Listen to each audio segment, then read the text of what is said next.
Hello friends, मैं हूं सन्मय प्रकाश और आपका स्वागत है YouTube channel Sarkari job news में। और ये है weekly current affairs 4th week सितंबर 2024 का। तो इस सप्ताह के टोटल करंट अफेयर्स आपको एक ही जगह मिल जाएंगे, हालांकि थोड़ा शॉर्ट में होगा कि डिटेल जो है वो डेली की वीडियो में रहता ही है। ठीक है, तो आपको पता होगा कि वीकली करंट अफेयर्स हम लोग टॉपिक वाइज देते हैं। तो पहले राजनीति के अंदर जो फैसले और अदालत को भी जो इम्पोर्टेंट फैसले हैं उनको देखते हैं। तो क्वेश्चन होगा यहाँ पर, सुप्रीम कोर्ट ने चाइल्ड पोर्नोग्राफी देखने, डाउनलोड करने को किस कानून के तहत अपराध घोषित किया है? आंसर को पोस्को और आईटी एक्ट, इन दोनों के तहत। ठीक है, दरअसल हुआ ये था कि इससे पहले मद्रास हाई कोर्ट ने ये कह दिया था कि अगर कोई कंटेंट डाउनलोड करता है और देखता है तो ये अपराध नहीं होगा जब तक कि नियति से प्रसारित करने यानी फैलाने की ना हो। सुप्रीम कोर्ट ने ये कहा कि मद्रास हाई कोर्ट का जो फैसला है वो बहुत ही गंभीर गलती है। ठीक है, तो और इसकी ये घोषणा करते हैं कि इसमें कानूनन कार्रवाई की जाएगी। ठीक है, कुछ महत्वपूर्ण बात यह है, सुझाव दिया है दो तरह के।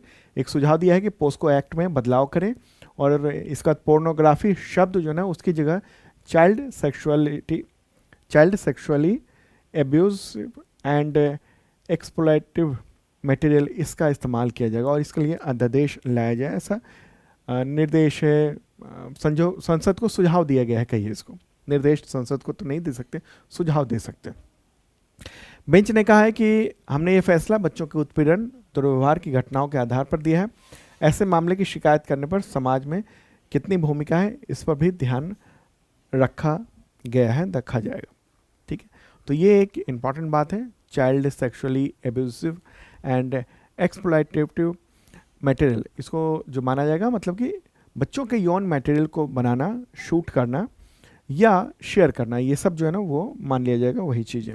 ओके, इसमें photo, video, article, text piece जिसमें बच्चों की यौन उत्पीड़न का जिक्र हो वो सब इसमें शामिल किया जाएगा। ठीक है, तो ये कुछ महत्वपूर्ण बातें रहीं। ओके, तो अब ये है कि अगर ये भी बताया गया है कि अगर कोई लिंक आता है आपके मोबाइल में और आपने उसको ओपन किया और उसमें बच्चों के पोर्नोग्राफी से रिलेटेड चीज़ें तो तुरंत डिलीट करेंगे और साथ में ये बात इन्फॉर्मेशन देंगे पुलिस को कि ये अमुक व्यक्ति ने मुझे भेजा था।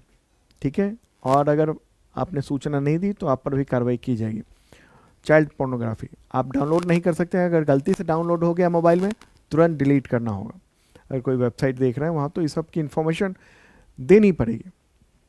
चलिए आगे बढ़ते हैं। अगला क्वेश्चन, किस अदालत ने आईटी एक्ट में किए गए संशोधन यानी फैक्ट चेक यूनिट का जो प्रावधान था तो उसको असंवैधानिक बताते हुए इसको रद्द कर दिया? आंसर को बॉम्बे हाई कोर्ट। ये 20 सितंबर को ये फैसला सुनाया गया और हाई कोर्ट ने कहा कि आईटी एक्ट में जो संशोधन है वो जनता के मौलिक अधिकारों का उल्लंघन है। ठीक है, मौलिक अधिकारों का उल्लंघन है, इसलिए इसको रद्द कर दिया गया है।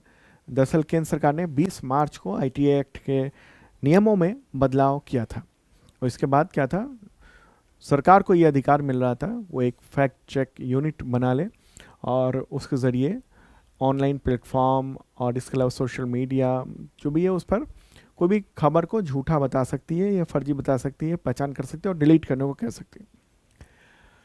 अगला क्वेश्चन, केंद्र सरकार ने असंगठित सेक्टर के वर्कर्स के लिए मिनिमम मजदूरी दर बढ़ाई है, तो इसमें अनस्किल्ड वर्कर की मजदूरी कितनी तय कर दी गई है? आंसर का 783 रुपीज़। तो केंद्र सरकार ने ये न्यूनतम मजदूरी बढ़ाई है। इसमें अनस्किल्ड वर्कर के लिए 783 रुपये प्रति दिन होगा, यानी प्रति माह 20,358 रुपये होगा। सेमी स्किल्ड वर्कर के लिए 868 रुपीज़ प्रतिदिन या फिर 22,568 रुपये प्रतिदिन। स्किल्ड बगैर हथियार वाले वॉच गार्ड जो है वो सब उनका 954 रुपये प्रतिदिन या महीने के 24,804 रुपये होंगे। ज़्यादा स्किल्ड है और हथियार से लैस अगर गार्ड है या ज़्यादा स्किल्ड कोई वर्कर है तो उसको 1,035 रुपये प्रतिदिन या फिर 26,910 रुपये प्रति माह ये दिए जाएंगे। अब आगे बढ़ते हैं और नियुक्ति यानी अपॉइंटमेंट से रिलेटेड महत्वपूर्ण क्वेश्चन लेंगे हम लोग। ठीक है, उससे पहले आपको बताऊं कि 71st बीपीएससी का जीएस फाउंडेशन बैच शुरू हो चुका है 1 अक्टूबर से। तो ऑफर प्राइस ये है, ज्वाइन कर सकते हैं आप लोग। ये फाउंडेशन बैच है, मतलब बेसिक से पूरी चीज़ें विस्तार से पढ़ाई जाएगी और इसमें पीटी और मेंस ये दोनों की तैयारी करवाई जाएगी, तो तैयार हो जाइए आप लोग, ठीक है। बहुत सारे बच्चों ने, कई हज़ार बच्चों ने एडमिशन ले लिया है, सीमित सीटें हैं, ज्वाइन कर सकते हैं आप। क्लासेस 1 अक्टूबर से, ड्यूरेशन 10 मंथ का, वैलिडिटी 18 मंथ की होगी, और लाइव क्लास होगा, रिकॉर्डेड भी देख पाएंगे बाद में उसको, हैंड रिटन नोट्स मिलेगा, पीडीएफ मिलेगा, प्रिंट करा सकते हैं उसको पीडीएफ को, वीडियो बाद में भी देख सकते हैं, डाउनलोडेबल है। पीटी के टेस्ट होंगे ऑनलाइन ऐप पर ही, और लैपटॉप पे भी देख सकते हैं, लैपटॉप पे एक्सेस के लिए आप व्हाट्सएप कर सकते हैं। मेंस का टेस्ट भी हो जाएगा आपका, और वो रिटन टेस्ट लिया जाएगा, उसके लिए पूरे प्रोसेस अपनाई जाएगी, कैसे आप रिटन टेस्ट देंगे, और जीएस के तमाम सब्जेक्ट ये सब कवर करवाए जाएंगे, ठीक है। तो करंट अफेयर्स मैं खुद पढ़ाऊँगा, इतिहास, भूगोल, अर्थशास्त्र, राज्यव्यवस्था और विज्ञान ये एक्सपर्ट टीचर्स पढ़ाएंगे, ठीक है। और हाँ, करंट अफेयर्स के तमाम जो मेंबरशिप है आईएसपीसीएस वाला, पूरा कंटेंट इसमें भी मिल जाएगा, आपको अलग से लेने की ज़रूरत नहीं पड़ेगी।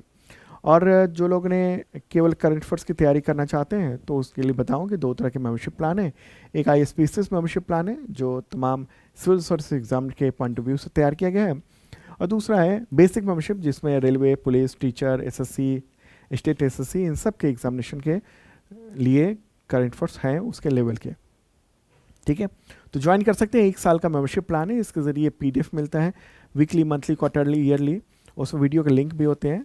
तमाम जो क्वेश्चन मैं बता रहा हूँ, इसका डिटेल पढ़ना है तो पीडीएफ पे लिंक पर क्लिक करेंगे और वो वीडियो ओपन हो जाएगा पूरा डिटेल के साथ, ठीक है। इसके अलावा टेस्ट लेते हैं हम लोग वीकली, मंथली, क्वार्टरली, ईयरली, इसके साथ में वीडियो भी होता है, ठीक है।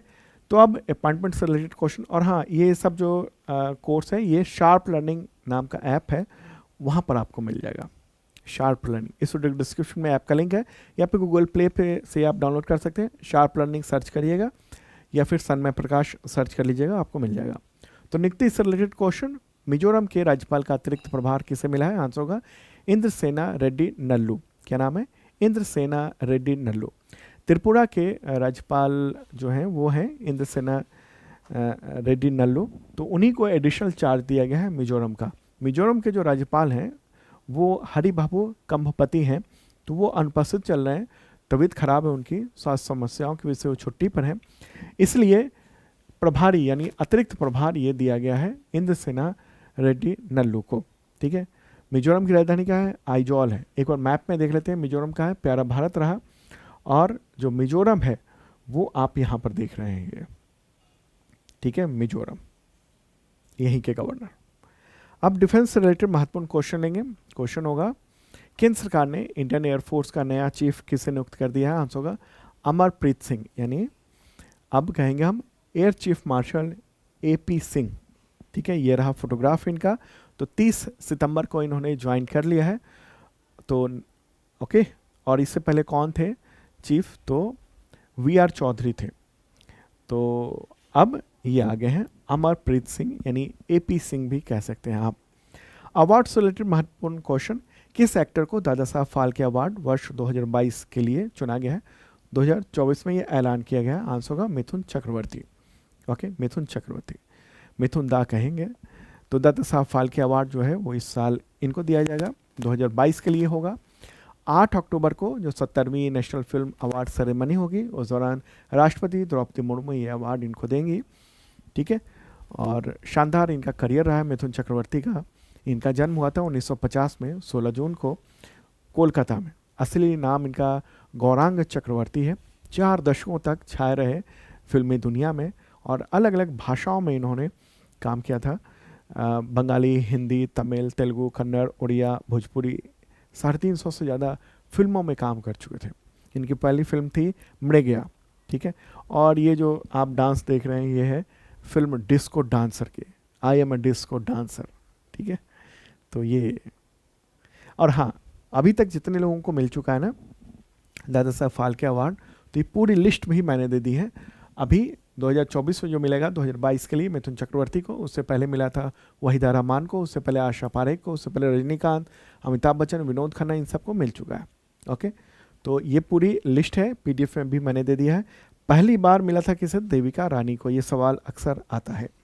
अगला क्वेश्चन, मिस यूनिवर्स इंडिया 2024 का खिताब किसने जीत लिया है? आंसर होगा रिया सिन्हा। ये है रिया सिन्हा। ठीक है, तो मैक्सिको में जो मिस यूनिवर्स प्रतियोगिता होने वाली है तो उसमें भारत का प्रतिनिधित्व ये करेंगे, भारत की ओर से रिप्रेजेंट करेंगे। ओके, रिया सिन्हा गुजरात की रहने वाली है, मूलतः अहमदाबाद की, 19 वर्ष की है और 16 वर्ष से ही उन्होंने जो है मॉडलिंग शुरू कर दी थी। आगे बढ़ते हैं, अगला क्वेश्चन लेते हैं। मिस इंडिया वर्ल्ड वाइड 2024 का खिताब किसने जीत लिया है? आंसर होगा ध्रुवी पटेल। क्या नाम है? ध्रुवी पटेल।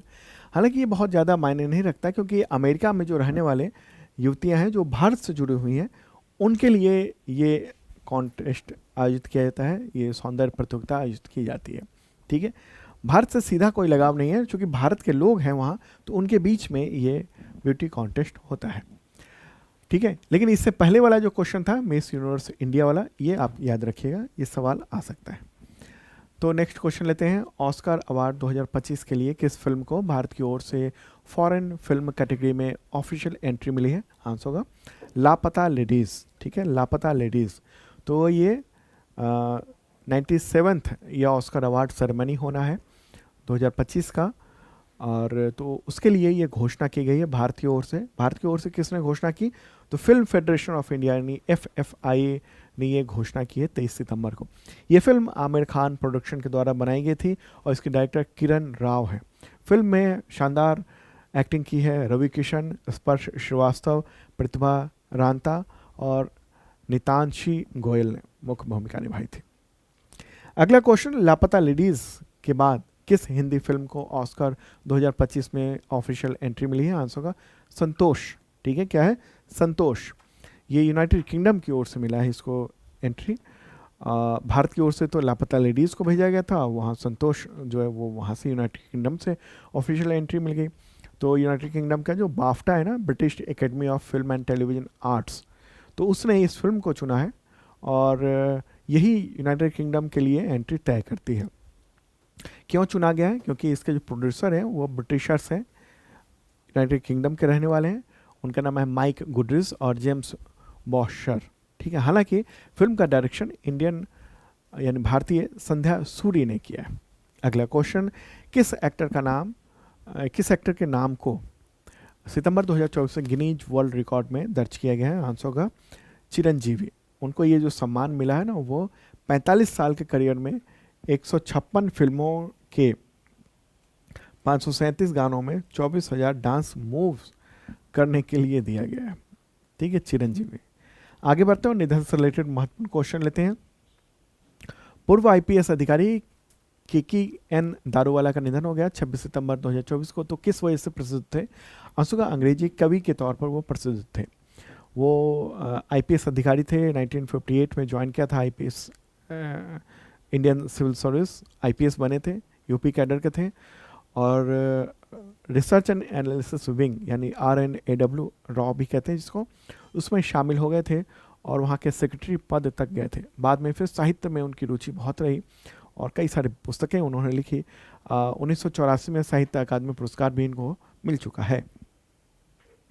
अगला क्वेश्चन, प्रसिद्ध जैविक किसान पप्पामल का निधन हो गया 27 सितंबर 2024 को 109 वर्ष की उम्र में। तो उन्हें किस वर्ष पद्मश्री अवार्ड मिला था? आंसर होगा 2021 में। ठीक है, उनका जीवन जैविक कृषि और समाज सेवा को समर्पित रहा है। अब अंतर्राष्ट्रीय संगठन से रिलेटेड महत्वपूर्ण क्वेश्चन लेते हैं और दोस्तों पसंद आ रहा हो लाइक बटन दबाइए, शेयर कीजिए और अगर आपने अब तक इस चैनल को सब्सक्राइब नहीं किया है तो ज़रूर कर लें। क्वेश्चन होगा यहाँ पर, अंतर्राष्ट्रीय सौर गठबंधन का 101वां अस्थायी सदस्य कौन बन गया है? आंसर होगा नेपाल। ठीक है, नेपाल बन गया है। भारत जो है वो मेजबान देश है ISA का, इंटरनेशनल सोलर अलायंस का। हेडक्वार्टर गुरुग्राम में है। और अगर सवाल हो कि नेपाल से पहले कौन अस्थायी सदस्य बना था, तो वो था पराग्वे, 100वां सदस्य देश था। और उससे पहले भी 99वां तो स्पेन रहा था। ठीक है, अंतर्राष्ट्रीय सौर गठबंधन। चलिए आगे बढ़ते हैं और अब विदेश से रिलेटेड महत्वपूर्ण क्वेश्चन लेंगे। श्रीलंका की तीसरी महिला प्रधानमंत्री सितंबर 2024 में कौन बनी है? क्या नाम है इनका? इनका नाम है हरिनी अमर सूर्या। हरिनी अमर सूर्या। श्रीलंका के राष्ट्रपति कौन है? अनुरा कुमारा दिसानायके, जो हाल ही में चुने गए हैं।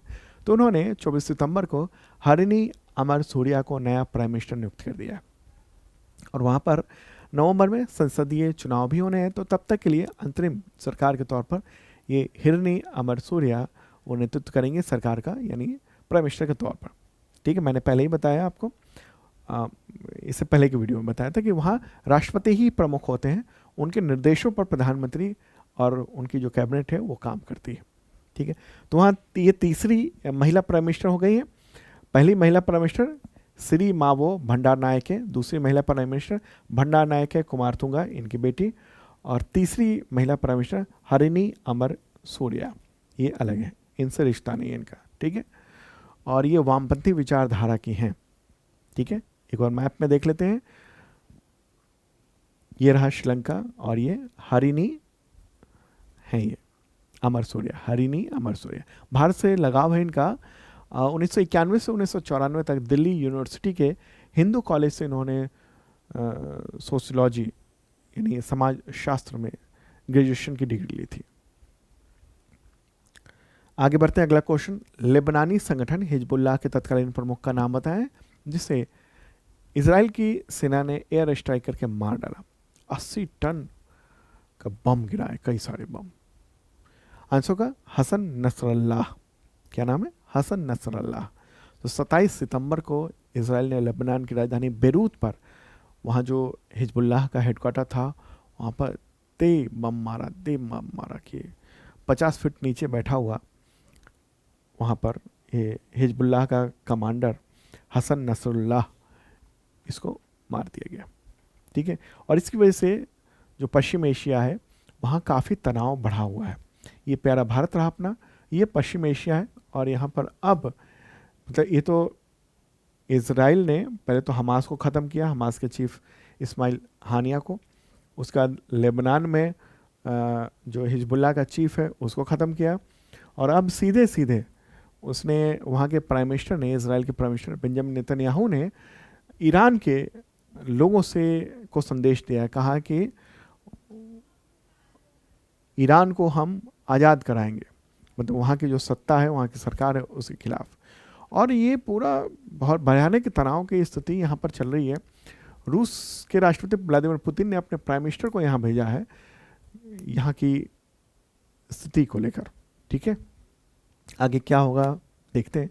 इस जगह जो ये मेडिटेरियन सी है, यहाँ पर अमेरिका ने अपने युद्धपोत तैनात किए हुए हैं, बहुत सारे फाइटर जेट वहाँ तैनात किए हुए हैं, ताकि स्थिति अगर बिगड़ती है तो वो इसमें इंटरफेयर करे। अभी तो पूरा अमेरिका के शह पर ही ये सब कुछ हो रहा है। ठीक है, चलिए आगे बढ़ते हैं। अब दिवस से रिलेटेड महत्वपूर्ण क्वेश्चन। विश्व पर्यावरण स्वास्थ्य दिवस कब मनाया जाता है? आंसर होगा 26 सितंबर को। नेक्स्ट क्वेश्चन लेते हैं, विश्व पर्यटन दिवस कब मनाया जाता है? ये होगा 27 सितंबर को। थीम क्या है इस बार की? पर्यटन और शांति, यानी टूरिज्म एंड पीस। संयुक्त राष्ट्र के द्वारा ये घोषित है दिवस। अगला क्वेश्चन, विश्व पर्यटन दिवस का मेजबान देश कौन रहा? आंसर होगा जॉर्जिया। 2023 में ये 2024 में जॉर्जिया रहा, 2023 में यानी इससे पहले सऊदी अरब था, अभी जॉर्जिया रहा है। जॉर्जिया वो मध्य एशियाई देश है, यानी सेंट्रल एशियन देश है। अगला क्वेश्चन, अंतर्राष्ट्रीय बेटी दिवस कब मनाया जाता है? आंसर होगा सितंबर के आखिरी रविवार को, और 2024 में ये 29 सितंबर को था। संयुक्त राष्ट्र ने ये दिवस घोषित किया हुआ है। अगला क्वेश्चन, विश्व रेबीज दिवस कब मनाया जाता है? आंसर होगा 28 सितंबर को। और इस बार की थीम क्या है? थीम है रेबीज की सीमाओं को तोड़ना, रेबीज की सीमाओं को तोड़ना। अगला क्वेश्चन, सूचना तक सार्वभौमिक पहुंच के लिए अंतर्राष्ट्रीय दिवस कब मनाया जाता है? आंसर होगा 28 सितंबर को। ये संयुक्त राष्ट्र महासभा द्वारा ये घोषित है दिवस। अगला क्वेश्चन लेते हैं, विश्व हृदय दिवस कब मनाया जाता है? आंसर होगा 29 सितंबर को। और इस बार की थीम है कार्रवाई के लिए हृदय का उपयोग करें, use heart for action, use heart for action. अगला क्वेश्चन, खाद्य हानि और अपशिष्ट के बारे में जागरूकता का अंतर्राष्ट्रीय दिवस कब मनाया जाता है? आंसर होगा 29 सितंबर को। संयुक्त राष्ट्र महासभा ने इस दिवस को घोषित किया हुआ है। अगला क्वेश्चन लेते हैं, अंतर्राष्ट्रीय सुरक्षित गर्भपात दिवस कब मनाया जाता है? आंसर होगा 28 सितंबर को। ये WHO ने घोषित किया हुआ है इसको। नेक्स्ट क्वेश्चन, अंतर्राष्ट्रीय अनुवाद दिवस कब मनाया जाता है? आंसर होगा 30 सितंबर को। ठीक है, 30 सितंबर को। अनुवाद काफ़ी महत्वपूर्ण चीज़ है। नेक्स्ट क्वेश्चन, विश्व फेफड़ा दिवस कब मनाया जाता है? आंसर होगा 25 सितंबर, सॉरी।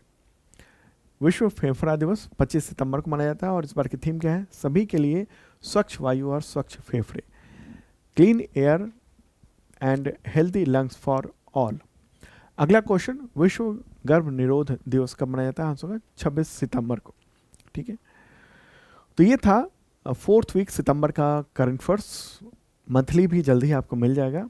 ठीक है, और एक इम्पॉर्टेंट अनाउंसमेंट, 71st बीपीएससी का जीएस फाउंडेशन बैच शुरू हो चुका है, पीटी और मेंस दोनों के लिए। ज्वाइन कर सकते हैं आप, ये 1 अक्टूबर से शुरू हो गया है, ज्वाइन कर लीजिएगा। ऐप है, ऐप का नाम है शार्प लर्निंग, वहाँ पर आपको मिल जाएगा।